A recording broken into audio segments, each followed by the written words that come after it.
একদিকে তৃণমূল, অন্যদিকে বিজেপি, দুই প্রবল শক্তির বিরুদ্ধে কি জয়ের ফুল ফোটানো যাবে? এই প্রশ্নের উত্তর খুঁজতে কালীগঞ্জে উপনির্বাচনে নেমে পড়েছে বাম কংগ্রেস জোট। এই জোটকে ঘিরে কি স্বপ্ন দেখা যাবে? জোড়া প্রশ্নের উত্তর মেলাতে কালীগঞ্জে বাম সমর্থিত কংগ্রেস প্রার্থী কাবিল উদ্দিন শেখের জন্য প্রচারে গেলেন শতরূপ ঘোষ।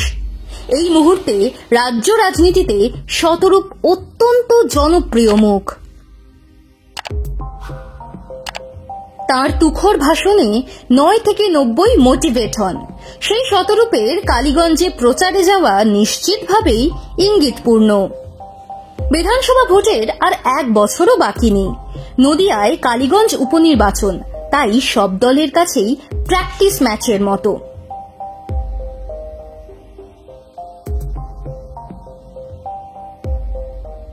দু 2016 সালের নির্বাচনে এই কালীগঞ্জ থেকেই জিতেছিল বাম কংগ্রেস জোটের প্রার্থী।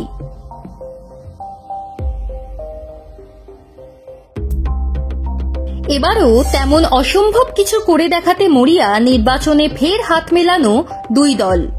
এই পরিস্থিতিতে শতরূপের মতো বক্তার কালীগঞ্জে যাওয়া মানে বাড়তি উদ্যোগ দেখা যাচ্ছে বাম কংগ্রেসের তরফে। শতরূপের সঙ্গে প্রচারে হাজির ছিলেন প্রদেশ কংগ্রেস সভাপতি শুভঙ্কর সরকারও। নিজের সংক্ষিপ্ত বক্তব্যে কি বলেছেন শতরূপ ঘোষ? আমাদের অনেক দোষ ত্রুটি আছে, অনেক কিছু করতে পেরেছি আমরা, অনেক কিছু করতে পারিনি,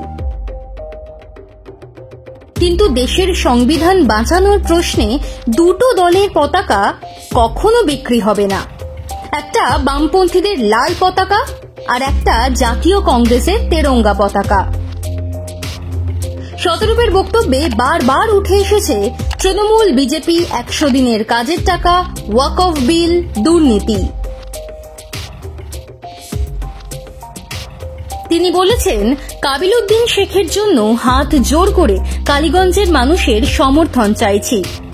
শতরূপ স্পষ্ট কথায় বলেছেন, কালীগঞ্জ উপনির্বাচন সেমিফাইনাল ম্যাচ। 11 মাস পর বিধানসভা ভোটে ফাইনাল ম্যাচ হতে চলেছে।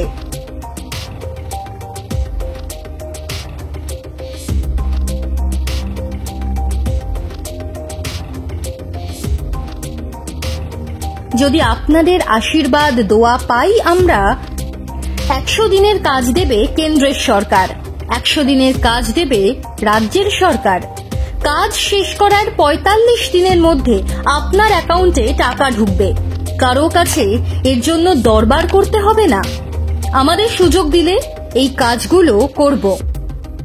19 জুন নির্বাচন, 23 জুন ফলাফল। কালীগঞ্জে ভোটের আগে হাতে আর মাত্র কয়েকটা দিন। তার আগে তুমুল আলোচনার কেন্দ্রে ঢুকে পড়ল নদিয়ার বিধানসভা কেন্দ্র। শতরূপ ঘোষ যেন এই উত্তেজনাকে কয়েক দাগ চড়িয়ে দিলেন।